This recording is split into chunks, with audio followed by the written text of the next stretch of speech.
ಅವರಿಗೆ ಅರ್ಧ ರಾಜ್ಯವನ್ನು ಕೊಡದೇ ಇದ್ದ ಪಕ್ಷದಲ್ಲಿ ಇಡೀ ರಾಜ್ಯವನ್ನು ಅವರೇ ಅಪಹರಿಸುವರು.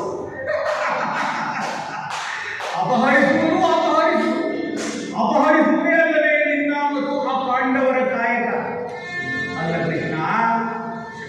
ಅರಗಿನ ಮನೆಯಿಂದ ಪಾರಾದ ಪಾಂಡವರು ಅರಣ್ಯವನ್ನು ಸೇರಿ ಹಿಡಂಬಾಸುರನನ್ನು ಕೊಂದು ಹಿಡಂಬಿಯ ಮನಸ್ಸನ್ನು ಅಪಹರಿಸಿ ಅವಳ ಕೈಗೆ ಒಂದು ಮಗುವನ್ನು ಕೊಟ್ಟು ಅಲ್ಲಿಯೇ ಬಿಟ್ಟು ಬಂದ ನಿನ್ನ ಭೀಮ.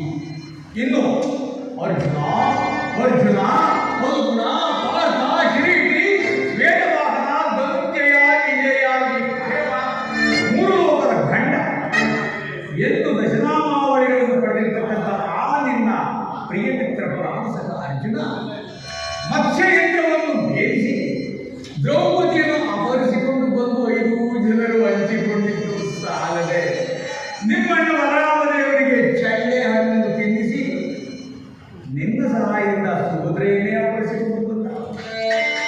ಕೃಷ್ಣ ಕೃಷ್ಣ ನೀನು ಉತ್ಮಾಂಡನ ತಲೆಯನ್ನು ಬೋಳಿಸಿ ರುಕ್ಮಿಣಿಯನ್ನು ಅಪಹರಿಸಿಕೊಂಡು ಬರಲಿಲ್ಲವೇ ಕೃಷ್ಣ? ಅಂದು ನನ್ನ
ಇದು ರಾಜ್ಯ.